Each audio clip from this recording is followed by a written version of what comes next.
metal. This is what this French band called Carcolh is all about. Carcolh, sorry, hard to pronounce. This one is The Life and Works of Death, and it's the second album by this French doom metal band, now released by Sleeping Church. This album actually came out already a few days ago. I'm just barely getting it because I kind of got it in the last minute. That is very, very quickly after the CD in question was released. This digipack features kind of a threefold packaging with a band image in the middle and then some lyrical sheets on the other side of these cardboard, well, sides. And here's once again the CD. Neat looking digipack if you ask me, and I certainly like this cover image. There is something which really resonates with the music as well as the title here. Obviously it depends on the people. How will you take that somewhat symbolic cover here? Now, as I said, this band comes from France. It's from Bordeaux area, 2016 founded, and the second album now after 3 years of the previous album, which, by the way, I have not heard, so I'm not here to even try to make any kind of comparison. I come and listen to this as a virgin boy, very much so.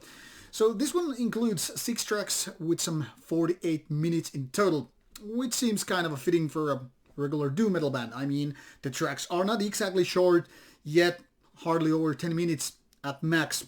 A couple of tracks go past that mark, but still, very, very traditional doom metal approach in that sense. And same could be said about the music, really. I mean, it's obviously slow tempo, it's mostly clean vocals, and there is certain kind of a doominess with the production as well. Some would say it's kind of a not exactly mushy, but that's not really clear either. It's kind of like a retro sound, really. I mean, it's not like too distorted, not too clean, not like crisp sound, but a little bit like foolish. You know, the kind of a old school, one could say, retro sound, you know, back in the days when everything wasn't just so sharp, crisp and everything. So very much something that I think most doom metal bands are totally comfortable with. Now the vocals are a little bit different in my opinion, and I like them. I must say I really like them, and I like the style, especially what the vocalist, which I already forgot, Sébastien Fanton, is doing. I mean, it's not really super clean.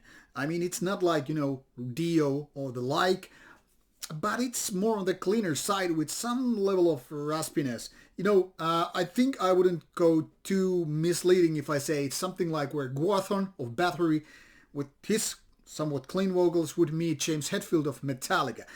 I know it may sound odd, and maybe I'm totally wrong, but it's just something that comes to my mind when I was listening to that. And because of this very Bathory-like epic vocal style, there's something very unique with the sound. I mean, I really can't get other feeling out of this but those two. And for me, it's great because, I mean, I love old Metallica and I love old Bathory. I mean, a lot. And because of that, I mean, this vocal style and the somewhat unique approach, it is very, very likable.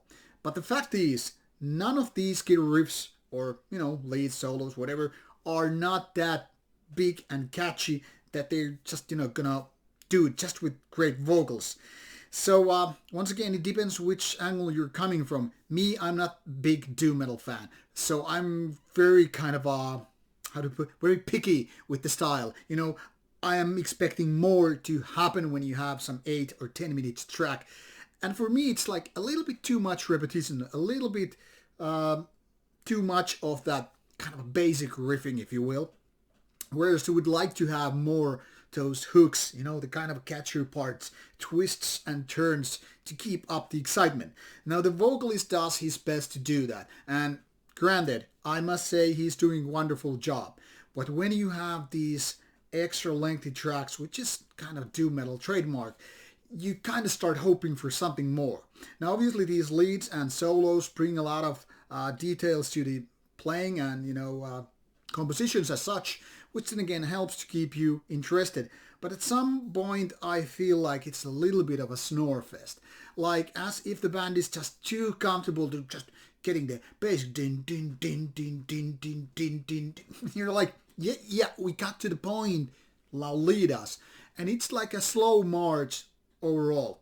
Now obviously a little bit tempo changes might have changed that, but then again, how many bands of doom metal style want to have these slower parts, you know, going hand in hand with faster parts? So obviously it's way too often a no-go. Now the overall result is that I think this is quite nice an album, but it's far from being really good and captivating. Those with more, you know, stronger connection to doom metal genre as whole might find this way more likable. So like, instead of me being saying, hey, this is pretty nice, they might be going, yeah, this is really great. So obviously it depends on your personal relationship with doom metal genre. If you like it a lot, you might love this album. If you dislike it, well, this is not gonna change your opinion about it, in my opinion anyway, because it is essentially a doom metal album, both good and bad. So with these words, obviously suggest you to check out the Bandcamp site provided in the links or description box, because if you like doom metal, there is no reason why not to give this a chance. And if you don't, well, that's it then. Thank you for watching, and bye bye.